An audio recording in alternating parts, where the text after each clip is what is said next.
So once again, good evening, everyone. I'm thankful to Pavneet Kaur ma'am that she has given me chance to interact with each other, with all of you. तो मेरे को यही जब हम लोग एक platform पे आए हैं, आपस में कुछ शेयरिंग कर रहे हैं, ये मेरी तरफ से कोई बहुत बड़ा कोई लेक्चर नहीं, हम लोग आपस में इंटरेक्ट कर रहे हैं, इसी बहाने आपस में बातचीत कर रहे हैं, और जब बातचीत कर ही रहे हैं तो कुछ ना कुछ गेन करना चाहिए, आपस में एक दूसरे के साथ शेयरिंग करनी चाहिए। तो बस उसी प्रोसेस को लेकर, इसी थॉट प्रोसेस को लेकर मैं जस्ट आपके साथ बैठा हूँ। It is not a lecture, it is just a sharing of thoughts. तो आज हम बात करेंगे कुछ लाइफ सेविंग स्किल्स के बारे में। तो जैसे मैंने आपको बताया कि मैं पहले काफी टाइम से डिजास्टर मूवमेंट से ही जुड़ा हूँ, और आज की डेट में भी along with my job of director university, तो वहाँ पर वैसे हालांकि मेरे पास जो है वो है school of management studies commerce and economics, और इसके अलावा जो है डिजास्टर मैनेजमेंट सेल मेरे पास है, और उसमें हम डिजास्टर मैनेजमेंट की रिसर्च के बारे में काम करते हैं। और इसके अलावा I give corporate trainings also in the field of disaster management and consultations also to industries and corporates in disaster management. तो डिजास्टर मैनेजमेंट का जो है, आमतौर पे जब कोई दुर्घटना घटती है उसके बाद हम लोग जागते हैं, और जब नुकसान हो जाता है उसके बाद हम लोग जागते हैं। और अगर हम लोग प्रोएक्टिव हो, थोड़ा सा पहले से इस चीज का ध्यान रखें, हर डेवलपमेंट प्रोसेस जहां भी डेवलपमेंट होती है वहां पे कोई ना कोई डिजास्टर का एलिमेंट जुड़ा होता है। लेकिन अगर हम हर डेवलपमेंट प्रोसेस के साथ साथ उस एलिमेंट की तरफ ध्यान देंगे, देन डेफिनेटली एक बहुत बड़े हादसे को होने से हम टाल सकते हैं।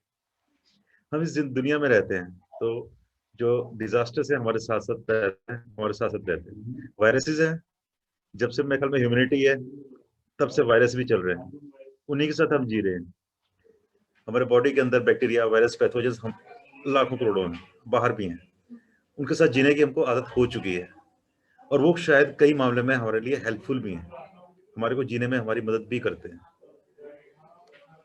लेकिन कई बार जब हम लोग उसको प्रॉपर मैनेज नहीं कर पाते हैं, और फिर क्या होता है कि वो लोग हमारे ऊपर कई बार हावी हो जाते हैं, हम लोग कुछ ऐसी काम करने लग जाते हैं दैट बिकम्स अननेचुरल, तो कहीं ना कहीं वो हमारे ऊपर हावी होकर हमारे को नुकसान भी पहुंचा देते हैं।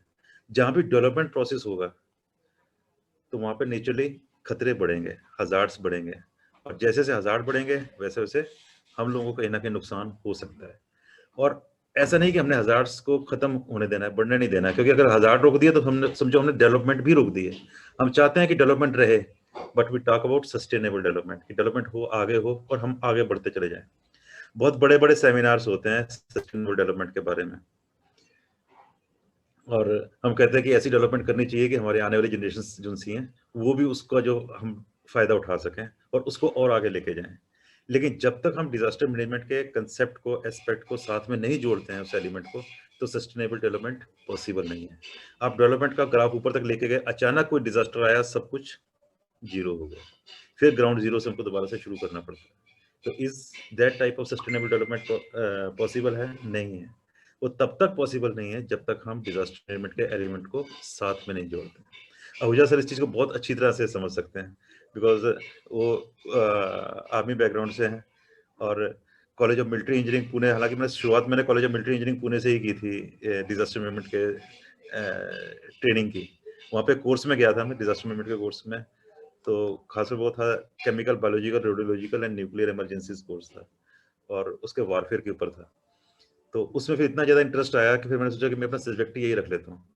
फिर लेटर ऑन मैंने जो डॉक्टरेट है वो भी फिर डिजास्टर मैनेजमेंट के सब्जेक्ट्स के ऊपर ही की, क्योंकि उस सब्जेक्ट में कुछ इंटरेस्ट आ गया वो कोर्स करने के बाद। तो आज हम बात करेंगे कुछ ऐसे कि हम लोग जो जिंदा हैं, ये हम जिंदा हैं सिर्फ कुछ, मेरे को लगता है इंटरनेट कनेक्शन अनस्टेबल हुआ है कुछ। आप लोगों को सुनाई दे रहा है? Am I audible? It's fine, it's fine, sir. Yes, sir, you are audible. हम लोग जो जिंदा रहते हैं हमेशा, कुछ स्पेसिफिकेशंस हैं जिसके बीच में हम लोग हमेशा जिंदा रहते हैं। जैसे हमारी बॉडी भी है, तो कुछ स्पेसिफिकेशंस है बॉडी की जिनको हम वाइटल साइंस बोलते हैं। अगर वो ठीक है तो वी आर सस्टेनिंग। जब वाइटल साइंस बिगड़ने लग जाते हैं तो कहते हैं कि इंसान की कंडीशंस खराब होती जा रही है। नाउ ही इज सस्टेन नहीं कर पाएगा ज्यादा देर तक या फिर नहीं कर पाएगा। तो कुछ ना कुछ कंडीशंस है, वैसी अर्थ की कंडीशंस है कि कुछ टेम्परेचर प्रेशर है, कुछ ह्यूमिडिटी है, कुछ ऐसा एनवायरनमेंट है जिसके बीच में हम लोग सस्टेन करते हैं हमेशा। तो बेसिक लाइफ सेविंग स्किल्स क्या है कि जब कभी भी कई बार ऐसी पोजीशन आ जाती है, कोई इमरजेंसी कंडीशन आ जाती है जब लाइफ सस्टेन करना मुश्किल हो जाता है बॉडी को अपने आप, तो हम लोग जो आसपास खड़े हैं, आसपास कौन है, उसके रिश्तेदार हैं, दोस्त हैं, फ्रेंड्स हैं, बच्चे हैं या फिर बड़े हैं, तो जो उसके आसपास खड़ा है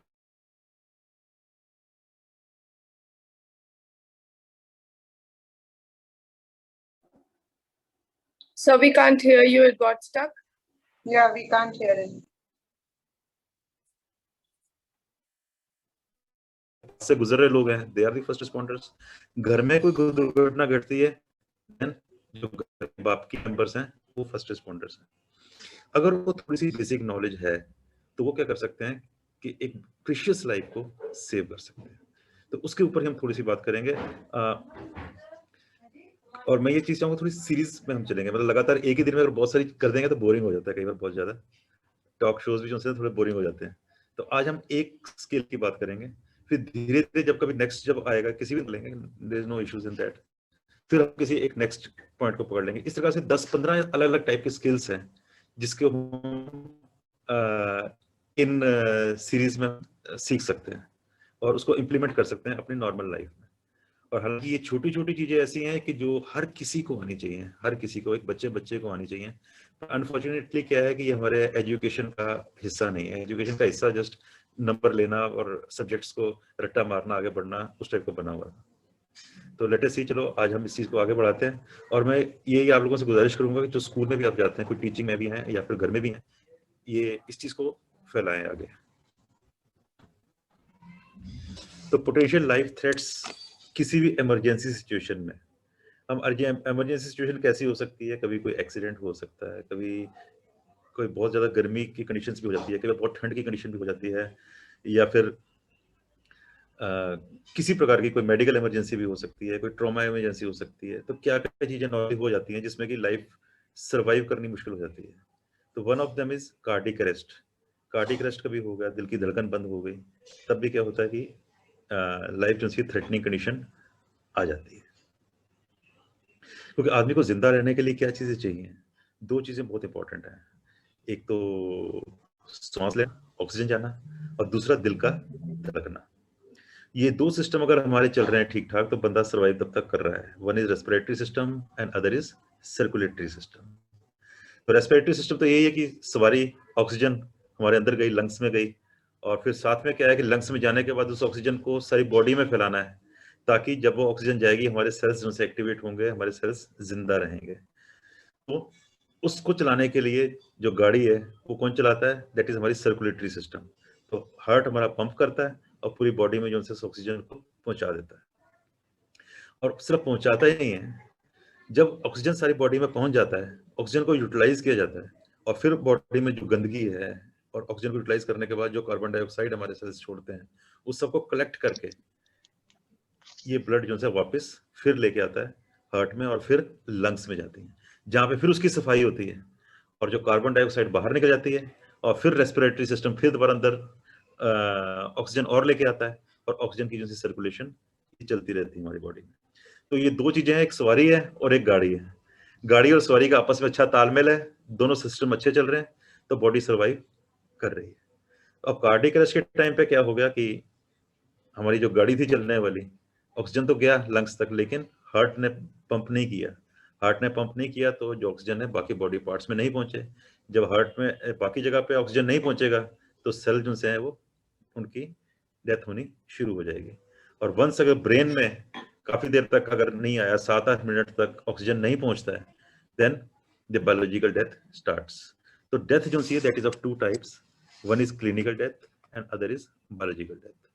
तो हमारा हार्ट बीट होना बंद हो जाता है, that is called clinical death. And once जब क्लिनिकल डेथ हो जाती है, उसके बाद भी हमारे पास 5-7-10 मिनट ऐसे होते हैं जब हम बंदे को रिवाइव कर सकते हैं, बंदा फिर से जिंदा हो सकता है। क्यों? क्योंकि अब इसके सेल्स मरे नहीं है, अभी जो पहली ऑक्सीजन थी वो काम कर रही है, और अभी ऑक्सीजन अगर मिलनी बंद हो गई लेकिन सेल्स अभी जिंदा है।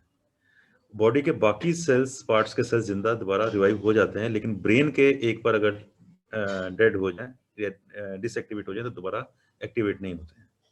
तो 8-10 मिनट हमारे पास ऐसे हैं जब हम आर्टिफिशियली पंप करके हार्ट को ब्रेन में और बाकी पार्ट्स ऑफ बॉडी में हम सर्कुलेटरी सिस्टम को चला सकते हैं और आर्टिफिशियल श्वास देकर, वेंटिलेशन देकर ऑक्सीजन को भी पहुंचा सकते हैं और इस तरीके से बंदे को रिवाइव कर सकते हैं।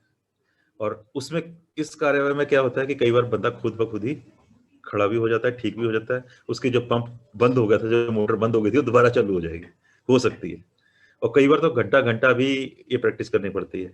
और उतनी देर में क्या होता है कि डॉक्टर भी आपके पास पहुंच जाता है, आप उसको एम्बुलेंस में ले जा भी सकते हो और एक प्रेशियस लाइफ को बचा सकते हो। तो ये चांस की बात होती है। बहुत बार जरूरी नहीं है कि इस प्रकार के आर्टिफिशियल पंप करके या कार्डियोपल्मोनरी रिससिटेशन देकर, सीपीआर कहते हैं इसको, सर्वाइव हो ही जाएगा, लेकिन काफी चांसेस होते हैं कि सर्वाइव हो जाए। तो ये बेसिक स्किल जो है ये हर किसी को आनी बहुत जरूरी है। इसके अलावा कुछ इंजरीज होती हैं, जैसे सॉफ्ट टिश्यूज इंजरीज होती हैं, कभी जख्म हो गया जिसमें बहुत ज्यादा खून बह जाता है। अगर खून ही बहुत ज्यादा बह गया तो जो ऑक्सीजन पहुंचना होता है बॉडी में अलग पार्ट्स में, वो प्रॉपर नहीं पहुंच पाता, तो वो भी क्या करता है, कई बार मौत का कारण बन जाता है। देन उसके अलावा जो नुकसान होने वाले और होते हैं मस्कुलर स्केलेटल इंजरीज होती है, हमारी मसल्स में इंजरीज होती हैं। उसके बाद हमारे जो बोन सिस्टम है उसमें कोई इंजरी हो जाती है, तो स्केलेटल इंजरीज भी हो जाती हैं, जिसमें हड्डी टूट गई या कुछ हो गया। इस टाइप की इंजरीज भी काफी नुकसानदायक होती हैं। इसके अलावा skull, spinal and chest injuries कई बार हो जाती है, कई बार मारपीट में ऐसे हो गई, कई बार दुर्घटना के कारण हो गई, कोई एक्सीडेंट हो गया तब हो गई। पीछे एक बार देखा था कि एक कार में जा रहा है तो बाहर से सरिया लगा और सीधा पेट में घुसा और पिछली साइड से बाहर निकल गया। तो ऐसी इंजरीज भी कई बार हो जाती है। कई बार कोई सुई है या आंख में चुभ गई, अंदर घुस गई, या कुछ ना कुछ इस तरह की इंजरीज हो जाती हैं कई बार। उसके बाद एक शॉक की कंडीशन होती है। कंडीशन शॉक की कई बार आ जाती है, कई बार साइकोलॉजिकल भी आ जाती है और कई बार वैसे भी आ जाती है। कंडीशन ऐसी होती है जब ब्रेन को प्रॉपर ऑक्सीजन नहीं मिल पाता तो बंदा अनकॉन्शियस होकर गिर जाता है। तो that's the condition of shock. उसके अलावा एक क्रश एंड कंपार्टमेंट सिंड्रोम, ये भी एक इमरजेंसी सिचुएशन होती है कि आप देखते हैं कई बार कोई बंदा गिर गया, उसके ऊपर कोई वजन गिर गया, उसके ऊपर कोई पेड़ गिर गया या गाड़ी गिर गई या दबा पड़ा है नीचे गाड़ी के, उसके ऊपर मोटरसाइकिल गिरी हुई है। जब तक तो बंदा दबा हुआ है तब तक तो वो बंदा बातचीत भी कर रहा है, ठीक है, लेकिन जैसे ही उसके ऊपर से वजन उठाया गया और उसको एम्बुलेंस में डालकर हॉस्पिटल ले जाया गया तो रास्ते में उसकी डेथ हो जाती है। ऐसे केसेस बहुत ज्यादा मिलते हैं। तो that is called crush and compartment syndrome. तो ये भी काफी कॉमन चीजें होती हैं कि जो छोटी छोटी चीजों को हम ध्यान नहीं देते कई बार, तो इन चीजों को ध्यान देना भी बहुत जरूरी होता है। उसके अलावा हाइपोथर्मिया एंड हाइपरथर्मिया, ये कंडीशन भी बहुत ज्यादा आती है। हाइपोथर्मिया आती है सर्दियों में जब बॉडी बहुत ज्यादा कूल हो जाती है ठंड के कारण कई बार, तो ये भी एक लाइफ थ्रेटनिंग कंडीशन हो जाती है। और हाइपरथर्मिया ऐसी कंडीशन होती है जब बॉडी बहुत ज्यादा हीट अप हो जाती है, and that is called hyperthermia, जब गर्मी के कारण लोगों की डेथ भी हो जाती है। So these are the basic जो थ्रेटनिंग कंडीशंस हैं जो किसी भी कारण से आ जाती हैं, चाहे कोई डिजास्टर आ गया या फिर चाहे कोई घर में कोई मेडिकल इमरजेंसी आ गई या फिर कोई एक्सीडेंट हो गया, चाहे अर्थक्वेक आ गया, चाहे कुछ भी हो गया, चाहे घर में बैठे बैठे कोई चीज ऊपर गिर गई, तो ऐसी चीजें काफी सारी हो जाती हैं। और इसके अलावा कुछ और चीजें हैं जैसे कि फायर, किचन में काम करते हुए कभी गैस लीकेज हो गई, कहीं आग लग गई, कुछ हो गई, तो बहुत सारी ऐसी कंडीशंस हैं जो लाइफ थ्रेटनिंग हो जाती हैं, जिनके बारे में हम आने वाले टाइम में डिस्कस कर सकते हैं। तो खासतौर पे ये चीज का ध्यान रखना चाहिए, जैसे कभी अर्थक्वेक की कंडीशन भी आ गई है, कुछ आ गया है, तो विक्टिम ने हाइड्रेट हुआ है कि नहीं हुआ, पानी या जो है बॉडी के अंदर होना जरूरी है। और अगर ऐसी कोई कंडीशन आती है कि जब आप कभी अर्थक्वेक में फंस गए या कोई आपका बंदा फंसा हुआ है, तो उसको हाइड्रेट जरूर करते रहें, कोशिश करते हैं कि पानी उस तक पहुंचता रहे, पर कोशिश ये करनी है कि पानी पहुंचे कॉन्शियस बंदे के पास। अगर आपके साथ का बंदा अनकॉन्शियस हो गया है तो उसको पानी आप बिल्कुल ना पिलाएं, क्योंकि वो पानी जो सा है गलती से कई बार क्या होगा लंग्स में चला जाए तो जो ऑक्सीजन का लेन देन चल रहा है वो भी रुक जाता है कई बार, और जिस कारण से फर्दर और ज्यादा नुकसान भी हो सकता है। तो सबसे पहले कांटेक्ट करना बहुत जरूरी है कि विक्टिम कहाँ पे है, कैसे है। अगर कई बार क्या होता है कि एक्सीडेंट भी हुआ है, कई गिरे हुए लोग भी हैं और कोई गाड़ी में भी फंसा हुआ है, तो प्रॉपरली देखना कि कहाँ पे है बंदा और किस तरीके से उसको कम से कम इंजरी हो, उसको वहीं के वहीं स्टेबलाइज करके बाहर निकाला जाए, क्योंकि आमतौर पे उसको बाहर निकालने का तरीका ऐसा होता है जिस कारण से कई बार डेथ्स हो जाती है। कई बार एक्सीडेंट से डेथ नहीं हुई होती, हम लोगों का हैंडलिंग करने का तरीका इतना गंदा होता है कि उससे नुकसान हो जाता है। बंदा ठीक ठाक होता है लेकिन हम उसको हैंडल इस तरीके से करते हैं कि उसको स्पाइनल इंजरी हो जाती है या फिर कोई और इंजरी हो गई तो जिस कारण से उसको डेथ हो सकती है, सर्वाइकल इंजरी हो जाती है तो डेथ हो सकती है। उसके अलावा एक वर्ड आता है ट्रायज। ट्रायज ऐसे होता है कि जब बहुत सारे लोग एक साथ एक्सीडेंट हो गया, बहुत सारे लोग मास, जैसे कोई डिजास्टर आ गया है, अब मान लीजिए जैसे कोविड का ही आ रखा है, तो क्या हो कि बहुत मास लोग उसके विक्टिम बन गए हैं। तो ट्रायज क्या चीज है कि उसमें से आपने प्रायोरिटी देनी है कि किस बंदे को आपने पहले बचाना है, किस चीज को पहले आप हेल्प करेंगे। तो जिसकी सबसे ज्यादा लाइफ थ्रेटनिंग कंडीशन है उसको पहले आपने हेल्प करनी है। उसका जो थोड़ा बंदा वेट कर सकता है वो उसके टाइम बाद में आता है, और जो बंदा एक्चुअली जो डेथ जिसकी हो चुकी है उसको फिर प्रायोरिटी आप लास्ट देंगे वहां से निकालने के लिए। कोई जो जाने वाला था तो जा चुका है, हमारी कोशिश ये रहनी चाहिए कि मैक्सिमम लाइफ को सेव करें। तो इसमें जिसकी थ्रेटनिंग कंडीशंस ज्यादा है उसको पहले इवैक्यूएट करना है, और जिसकी थ्रेटनिंग कंडीशंस कम है उसके बाद में करना है। और खासतौर पे किसी एक्सीडेंट के टाइम पे जब मास कैजुअलिटीज हो रही, कोई बस का एक्सीडेंट हो गया, ट्रक एक्सीडेंट हो गया, या फिर कोई कार पलट गई, जो बंदा ज्यादा चिल्ला रहा है, रो रहा है, उसकी कंडीशन ठीक है क्योंकि वो सांस भी ले रहा है, उसके दिल की धड़कन भी चल रही है, कॉन्शियस भी है, आवाजें भी निकाल रहा है, तो he may be in the good condition. और जो बंदा बिल्कुल अनकॉन्शियस पड़ा है, जो नहीं बोल पा रहा, रो भी नहीं पा रहा, हंस नहीं पा रहा, कुछ अपने नहीं इंडिकेट कर पा रहा अपने इमोशंस को, तो उसकी कंडीशन ज्यादा थ्रेटनिंग हो सकती है। तो आमतौर पे हम लोग क्या करते हैं कि जब कभी रोने चिल्लाने वाले बंदे को पहले सोचते हैं कि इसको ज्यादा चोट लगी है, इसको हम पहले इवोकेट कर देते हैं। हालांकि इवोकेट सभी को करना है, लेकिन जिसकी कंडीशन ज्यादा थ्रेटनिंग है उसको पहले करना है, और जो अनकॉन्शियस टाइप का होगा या सेमी कॉन्शियस होगा उसकी थोड़ी सी ज्यादा थ्रेटनिंग टाइप कंडीशन हो सकती है, बजाय उसके कि जो बंदा ज्यादा रो रहा है, चिल्ला रहा है या आपको आवाजें दे रहा है।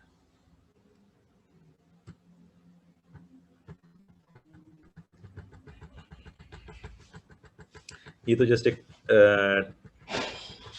इंडिकेशन टाइप है कि ट्रायल में कैसे कैसे हम आइडिया लगाएंगे कि किस पेशेंट की क्या कंडीशन है, तो इसकी भी डिटेल में अभी इस बार नहीं जाएंगे, तो जस्ट इसका मैंने वो एक आइडिया मात्र दे दिया था। तो इसके अलावा क्या है कि आपको सेफ्टी का ध्यान रखना बहुत जरूरी है। खासतौर पे पहले तो किसी को इन शब्दों का नहीं मालूम था, लेकिन कोरोना ने हमको आके सिखा दिया कि पर्सनल प्रोटेक्टिव इक्विपमेंट पीपीई के बारे में। पहले सिर्फ डॉक्टर्स या फिर जो हेल्थ वर्कर्स थे वही जानते थे पीपीई के बारे में ज्यादा, या फिर डिफेंस पर्सनल जानते थे, उनके पास हमेशा गाड़ी में एक किट रहती है इस टाइप की। तो पर्सनल प्रोटेक्टिव इक्विपमेंट जो है एक मेडिकल में हर एक के पास हमेशा रहना चाहिए। आपके पास जैसे मास्क है, it should always be with you. Nowadays कुछ अनस्टेबल हो गया लगता है, हाँ ये। और आजकल का जैसा दिन चल रहा है, जबकि कोरोना वायरस जो है अपने नए स्ट्रेन्स लेकर आ रहा है और फैला भी हुआ है, अब तो ये हवा में भी से भी फैलने लगा है, और आप सभी को मालूम ही है कि किस प्रकार से कंडीशन जो है वर्स्ट होती चली जा रही हैं। So it is very much necessary कि पर्सनल प्रोटेक्टिव इक्विपमेंट हमेशा आपके पास होने चाहिए। और खासतौर पर ये जो मैंने आपको दिखाया कि जैसे ग्लव्स हो गया, फेस शील्ड हो गया, या फेस मास्क हो गया, आई प्रोटेक्शन हो गया, एक वन वे मास्क भी है, तो ये सब चीजें जो हैं आमतौर पे आपके पास घर में होनी चाहिए हर वक्त, आपकी गाड़ी में भी होनी चाहिए। तो गाड़ी में जरूर ये किट रखिए, ताकि बाई चांस आपको नहीं किसी जाते समय किसी को जरूरत पड़ जाए, किसी को हेल्प की जरूरत पड़ जाए, तो आप गाड़ी रोक कर उसमें हेल्प कर सकें। और बल्कि मैं तो ये कहूँगा कि कभी भी किसी विक्टिम को रास्ते में गिरा हुआ देकर छोड़ के मत जाइए, जरूर उसकी हेल्प कीजिए। ह्यूमनिटी या सेवा जो सी है सिर्फ भगवान के घर, जहाँ जिनको हम भगवान का घर कहते हैं वही नहीं है, भगवान का घर तो सारी ये दुनिया ही है। जहाँ आपको जरूरतमंद मिल जाता है, जहाँ आपको लगता है कि गिरा हुआ व्यक्ति है, कोई परेशान है, कोई एक्सीडेंट हो गया किसी का, और आपको इस चीज़ के बारे में थोड़ी नॉलेज है, थोड़ा सा ज्ञान है, तो आप उसकी जरूर मदद कीजिए मौके के ऊपर। ये असली भगवान की सेवा है। और लोग डरते हैं आमतौर पर कि पुलिस वालों को क्या जवाब देंगे, तो सुप्रीम कोर्ट ऑर्डर्स के मुताबिक अगर आप किसी भी जरूरतमंद व्यक्ति को किसी एक्सीडेंट को या रास्ते से किसी को उठा कर लेके जाते हो, हॉस्पिटल में पहुंचाते हो, तो आपको किसी प्रकार का कोई भी बयान देना पुलिस को जरूरी नहीं है, और पुलिस आपको नहीं रोक सकती, क्योंकि आपने सिर्फ ह्यूमैनिटी के लिए काम किया है और उस बंदे को उठाकर हॉस्पिटल तक पहुंचाया है।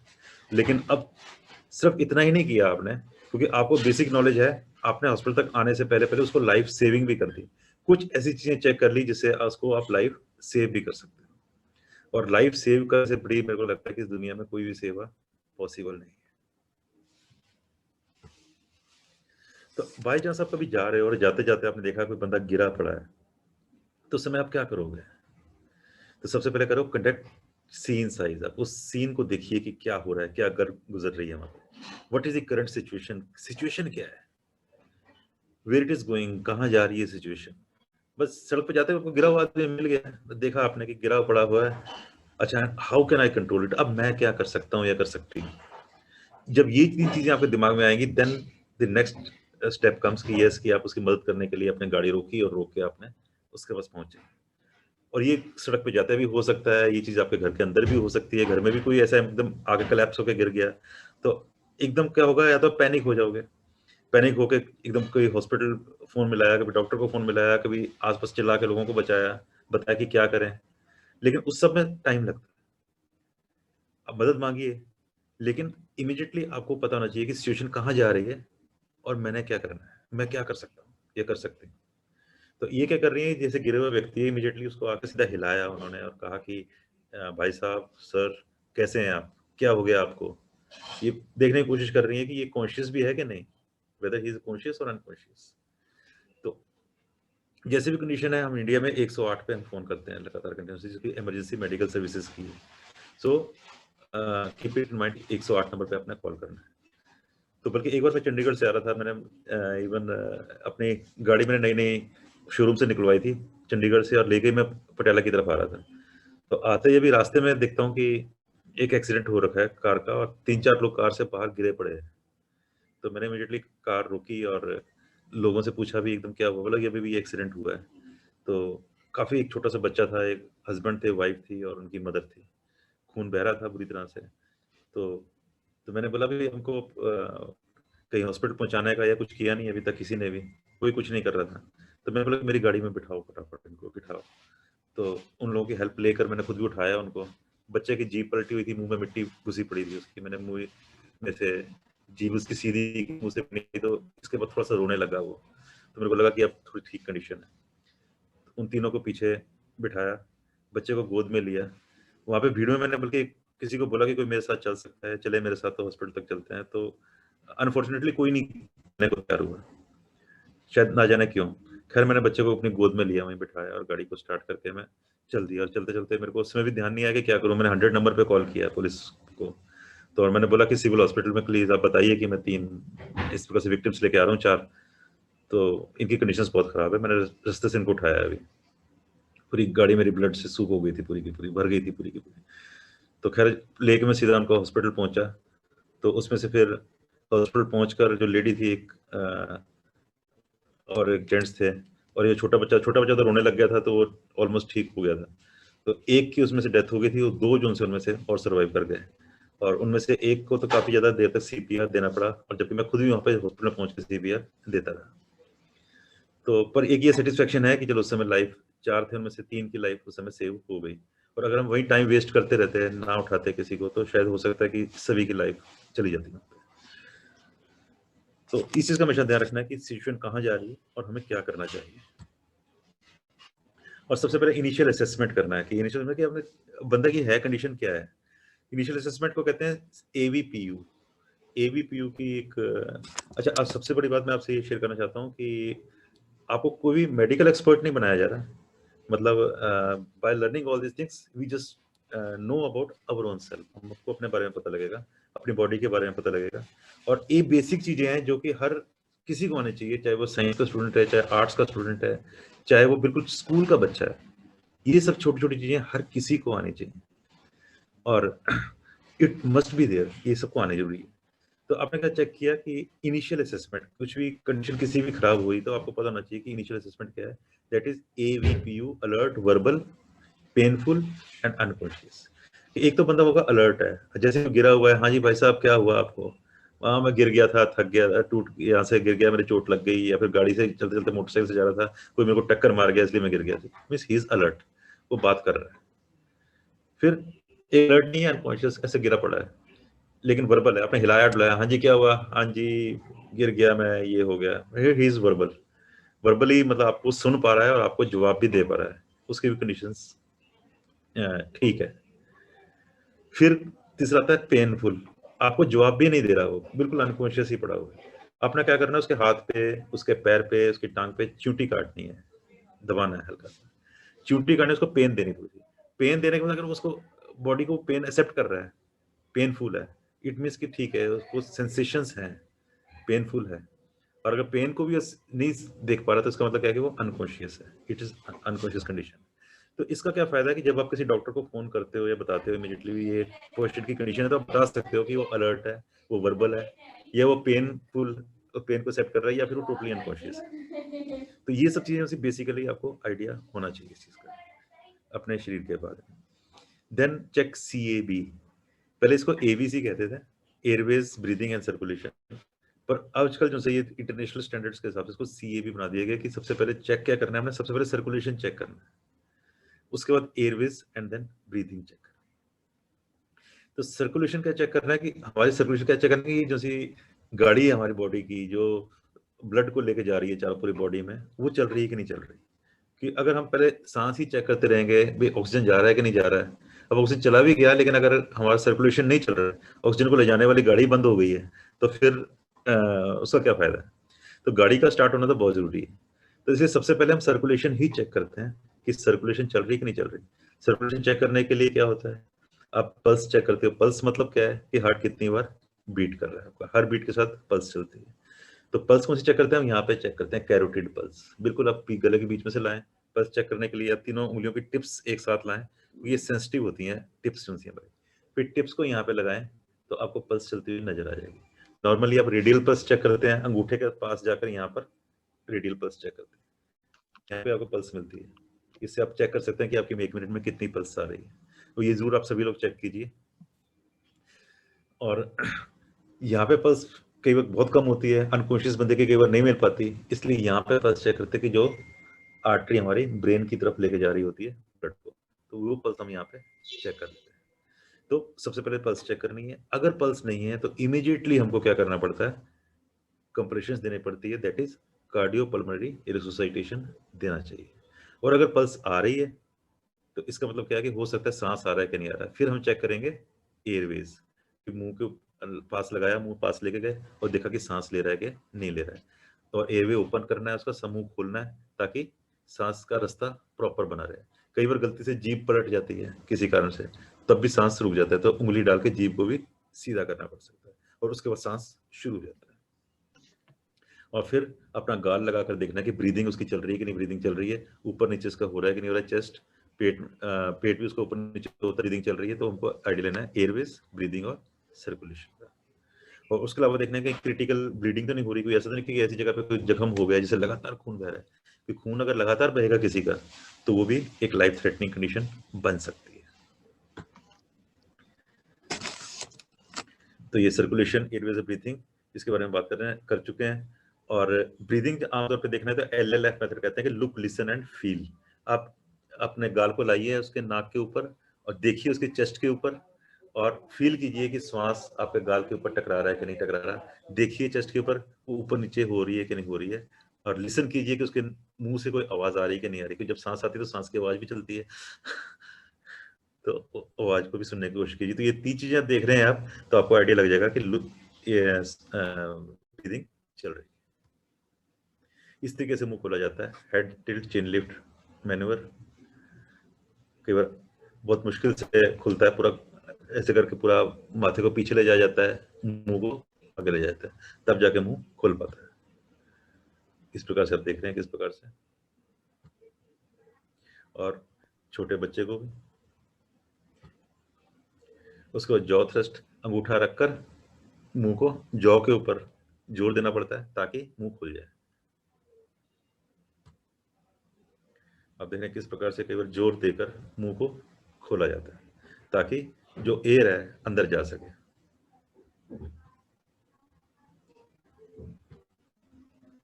ये लुक, लिसन, फील किस प्रकार से आप देख रहे हैं कि गाल के ऊपर, गाल को जो है मुंह के ऊपर, नाक के ऊपर लगाना है, उस पर फील करने की कोशिश करना है, चेस्ट की तरफ देखना है ताकि वो ऊपर नीचे हो रही है कि नहीं हो रही है, और फील करना है कि हवा नाक से मुंह से आके आपके गाल को लग रही है कि नहीं लग रही।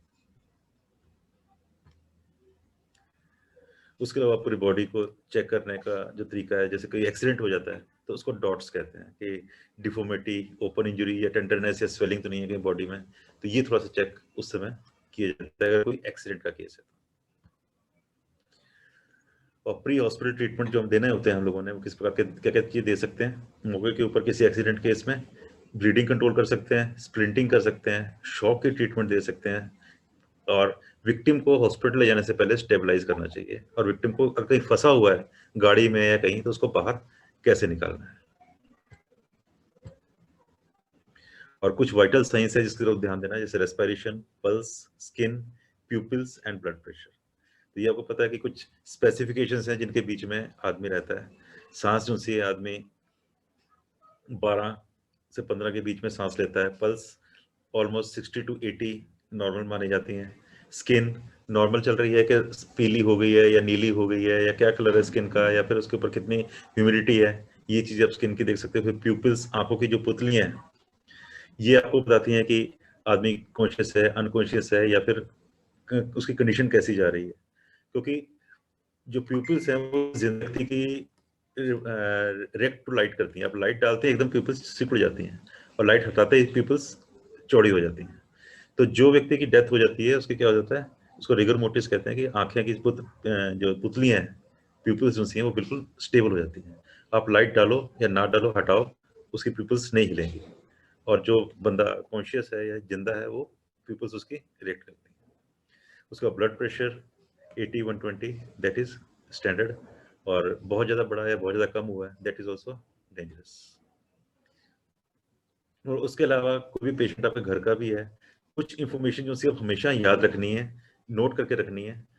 और अगर कोई रास्ते में भी एक्सीडेंट हुआ या किसी की आप मदद करने लगे हो, तो ये इन्फॉर्मेशन उनसे जरूर लेनी है कि डॉक्टर के आने से पहले आपके पास ये इन्फॉर्मेशन होगी तो डॉक्टर के पास टाइम इतना होता है कि वो उसको लाइफ को सेव करने में आपकी हेल्प कर पाएगा।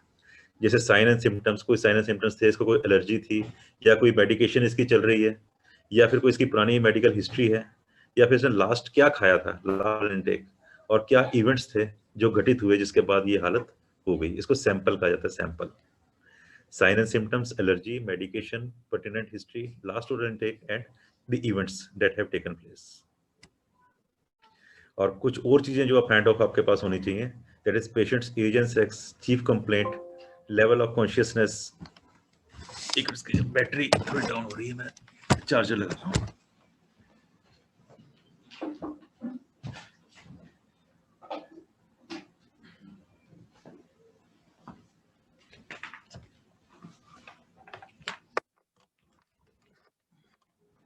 यस, सॉरी, वो बैटरी इसकी जाने वाली थी लैपटॉप की, तो मैंने एकदम इमीडिएटली चार्जर लगाया इसका। उसके अलावा उसकी airway status, breathing status, circulatory status, patients history, या फिर आपने ट्रीटमेंट क्या दिया है, आपने उसका सीपीआर दिया है, सीपीआर देने के बाद वो कॉन्शियस हो भी गया, उसका सर्कुलेशन भी शुरू हो गया, तो सर्कुलेशन शुरू होने के बाद आपने उसको रिकवरी पोजीशन में भी डाल दिया। तो अब हम बात उसी की करेंगे आज, एक उसी स्किल की बात करेंगे कि सीपीआर के बारे में, कि वो कैसे देना है। अगर तो सांस नहीं लेना है तो 2 छोटे-छोटे उसको सांस दीजिए और सर्कुलेशन चेक कीजिए दोबारा से। और सांस कितने देने हैं? 12 ब्रीदिंग्स, क्योंकि हम जो कुछ कर रहे हैं हम आर्टिफिशियली कर रहे हैं, उसकी ना सांस आ रही है ना सर्कुलेशन चल रही है। अब हमने क्या करना है कि उसको आर्टिफिशियली उसको जिंदा रखना है। हमको पता है कि अभी अभी जस्ट इसका कोलैप्स किया है ये बंदा, तो सबसे पहले क्या करना है, 2 बार सांस दे देना है ताकि ऑक्सीजन अंदर चली जाए। अब ऑक्सीजन अंदर चली गई तो अब उस ऑक्सीजन को आगे पहुंचाना भी है, बॉडी पार्ट्स में, ब्रेन में भी पहुंचाना है। तो क्या करना है आपने, उसके बाद कंप्रेशन देने शुरू करने हैं। और कंप्रेशंस का जो स्टैंडर्ड पूरे वर्ल्ड में माना गया, दैट इज 30 कंप्रेशंस के 5 साइकिल्स देने हैं, ताकि 150 कंप्रेशंस 2 मिनट्स के अंदर हो जाए। 75 की पल्स चलती है पर मिनट, 75 पल्स हो जाए। तो 30 टाइम्स कंप्रेशंस देने के बाद क्या करना है, 2 टाइम्स आपने सांस दे देना है। क्योंकि हमारा पर्पस क्या है कि ऑक्सीजन भी जाती रहे बॉडी के अंदर और सर्कुलेशन भी चलता रहे, ऑक्सीजन जाए और फिर ट्रांसपोर्टेशन चल जाए। तो 2 बार आपने सांस दिया तो ऑक्सीजन चली गई लंग्स में, और उसके बाद 30 टाइम्स आपने कंप्रेशन दिया तो जो ऑक्सीजन गई थी वो ब्लड का सर्कुलेशन जो है पूरी बॉडी में चल जाए। इस तरीके के आपने क्या करना है, हर 30 टाइम्स कंप्रेशन देने के बाद फिर 2 टाइम्स फिर सांस देना है, फिर 30 टाइम्स कंप्रेशन देना, फिर 2 टाइम्स श्वास देना है। इस टाइप की अपने 5 साइकिल चलानी है। 5 टाइम्स ये साइकिल चलाओ और 5 टाइम्स ये साइकिल चलाने के बाद आपने दोबारा से क्या करना है, पल्स को चेक करना है कि पल्स आई कि नहीं आई। हो सकता है वो पल्स आ गई, फिर श्वास चेक करना है, एयरवेज चेक करना है कि सांस आए कि नहीं आए। हो सकता है श्वास भी आ गई। अगर पल्स नहीं आई तो दोबारा से आप रिपीट करोगे same cycle. So this is how CPR is given, जो आप आगे देखेंगे। तो माउथ वेंटिलेशन के लिए एक जो सा वन वे मास्क जो सा है, ये भी मास्क का यूज कर रहे हैं ताकि जो सा कोई बीमारी है ना लग पाए। और अगर आपके पास ऐसा कुछ नहीं है तो सिंपल, अगर आपके पास मास्क है, सर्जिकल मास्क है, उसको यूज करके भी आप आर्टिफिशियल वेंटिलेशन दे सकते हैं। और आजकल तो जैसे बीमारियां इतनी ज़्यादा फैल गई हैं तो नेचुरली प्रोटेक्टिव इक्विपमेंट का रखना बहुत ज़्यादा जरूरी है। और अदरवाइज अगर बंदा बिल्कुल ठीक है, दूसरे को कोई बीमारी नहीं है या आपके नोन है, तो आपके बीच में कोई मास्क नहीं भी है, तब भी आप उस समय लाइफ थ्रेटनिंग कंडीशन को ओवरकम कर सकते हैं। ये छोटे बच्चे को माउथ टू माउथ वेंटिलेशन, अगर छोटा बच्चा है तो उसका क्या करना पड़ेगा आपको कि मुंह और नाक दोनों को एक साथ आपके मुंह के अंदर आ जाएगा वो, और उसको हल्का सा श्वास देना पड़ेगा, उसको श्वास पफ देना पड़ेगा। जबकि जो बड़ा आदमी है, एडल्ट है, उसको तो सांस देना इतना जोर से पड़ता है जैसे गुब्बारा फुलाने में ताकत लगती है, वैसी ही ताकत आपको एक एडल्ट को सांस देने में लगती है। जबकि छोटा बच्चा जो उसके लंग्स भी कमजोर होते हैं, उसको पफ देना पड़ता है। और छोटे बच्चे को आप बिल्कुल चेस्ट के बीच में 2 उंगलियों के साथ कंप्रेशन देते हैं। जो बीच की हड्डी होती है बिल्कुल, उसको स्टर्नम कहते हैं, और स्टर्नम के पीछे हार्ट होता है। तो स्टर्नम को आपने क्या करना है, 2 उंगलियों के साथ कंप्रेशन करना है। और ये आप देख रहे हैं किस प्रकार से एडल्ट को करना है। एडल्ट के लिए आपने देखा कि हाथ की फिस्ट बनानी है, हाथ के ऊपर ऐसे हाथ रखना है, और जो पिक्चर में देख रहे हैं पोजीशन, ये पोजीशन बनानी है, और अपना पूरा बॉडी का वेट इसके ऊपर लगाना है, और हाथ बिल्कुल स्ट्रेट रखना है, बिल्कुल स्ट्रेट ऐसे रखना है, ताकि हाथ मुड़े ना, बेंड नहीं होना चाहिए। आपकी कोहनी जो सी है बेंड नहीं होनी चाहिए, कोहनी बिल्कुल स्ट्रेट होनी चाहिए, क्योंकि इसमें भी ताकत लगती है काफी। जैसे स्प्रिंग को दबा रहे हैं, लगभग वैसे ही होता है ये कंप्रेशन देने। तो ये पोजीशन लेकर आपने 30 टाइम्स 30 टाइम्स आपने कंप्रेशंस देने हैं, और फिर 2 टाइम्स वेंटिलेशन देना है। ये देख लो आप कि किस प्रकार से स्टर्नम, ये हड्डी है बीच में, ठीक ऊपर चेस्ट के ऊपर इन्होंने क्या किया है, फिस्ट बनाई, और फिस्ट बनाकर ये कंप्रेशन दे रहे हैं। और 30 टाइम्स कंप्रेशन, 30 टाइम कंप्रेशन देने के बाद 2 टाइम्स वेंटिलेशन, 2 बार आपने आर्टिफिशियल श्वास देना है। क्योंकि हमारे एयर, आप जैसे श्वास देते हैं, आप कहते हैं कि मुंह से कार्बन डाइऑक्साइड आप निकालते हैं, तो फिर आप कार्बन डाइऑक्साइड क्यों दे रहे हो उसको? एक्चुअली में हमारी एयर में जो सी है, दैट इज 21% ऑक्सीजन हमारी एयर में होती है। जब हम एयर ऑक्सीजन लेते हैं तो 25% में से सिर्फ 6% हम इस्तेमाल करते हैं, रेस्ट जो सी है वो हम बाहर निकाल देते हैं। 15% हमने क्या किया, बाहर निकाल दिया। और वो 15% जो सी ऑक्सीजन काफी होती है एक दूसरे आदमी को जिंदा रखने के लिए, ऑक्सीजन की कमी पूरी करने के लिए। तो जब हम श्वास देते हैं तो कार्बन डाइऑक्साइड तो जाती है नो डाउट, लेकिन साथ में 15% ऑक्सीजन भी जा रही है, और वो बंदे को भी उसमें से सिर्फ 6% ही चाहिए। तो इसलिए जो सी आर्टिफिशियल वेंटिलेशन देते हैं तो काम चल जाता है। तो आजकल भी जैसे ऑक्सीजन की प्रॉब्लम बहुत आई हुई है, जिसे कोरोना के करके भी, तो इसलिए भी लोग लगातार बता रहे हैं कि किस प्रकार से आप लंबे लंबे सांस लीजिए, पेट के बल लेटिए, ताकि लंग्स जो से थोड़े से खुले उससे, और जो ऑक्सीजन मैक्सिमम है वो एयर से ही आप ले पाओ और उसको यूज कर पाओ।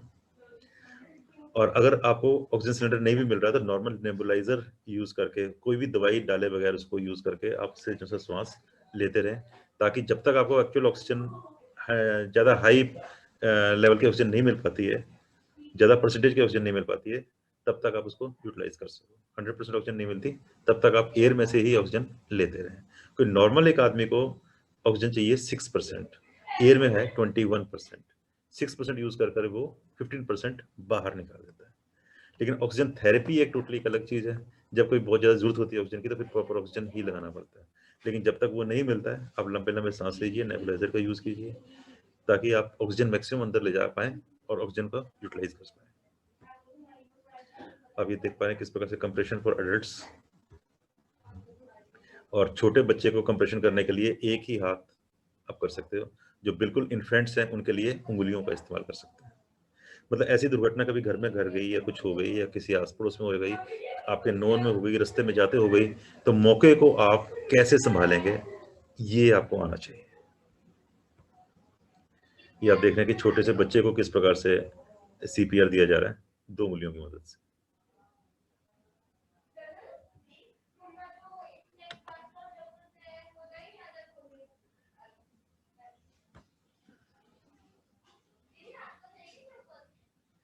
तो ये था आज जिसके बारे में डिस्कस की, that is regarding the CPR।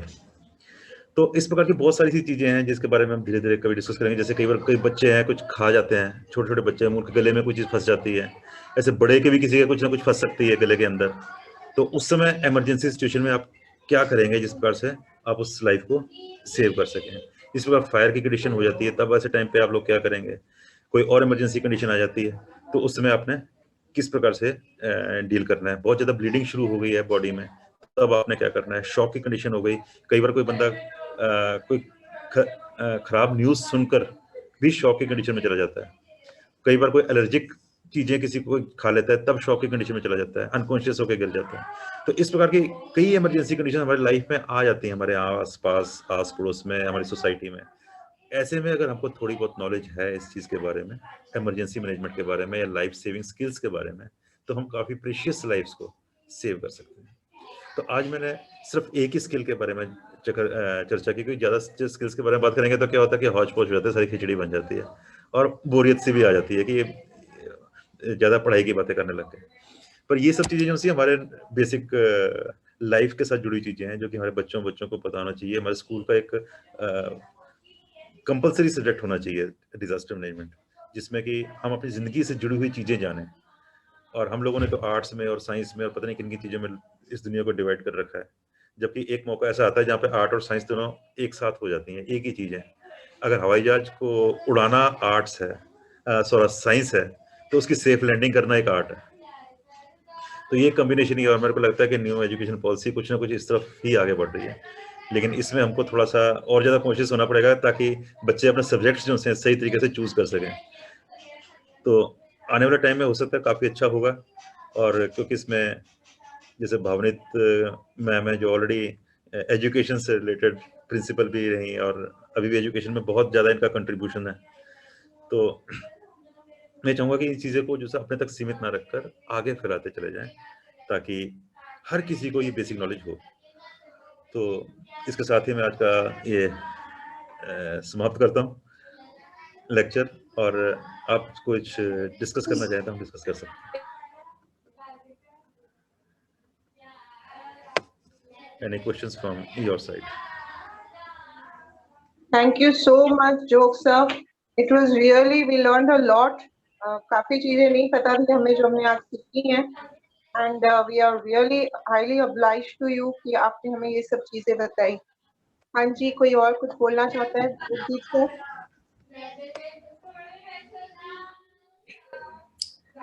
So Prerna here. So even I would want to say that it was very, very, very useful, very, very, given the times that we are in, we really need to know all of these life skills. मतलब एक session में हम सारी चीजें नहीं सीख सकते हैं, पूरी तरह से आपके जितने एक्सपर्ट नहीं बन सकते, बट जितना भी आपने बोला, at least I have made a note of few essential important points, and I believe it was a very, very useful and healthy session, especially given the times that we are in.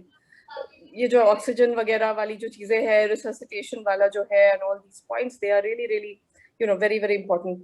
तो Bhavneet ma'am को एंड Sudhir sir को भी a lot of thanks for arranging this, क्योंकि ये एक ऐसा time है जिस वक्त हमें ये लाइफ सेविंग स्किल्स के बारे में जानना सबसे ज्यादा जरूरी है।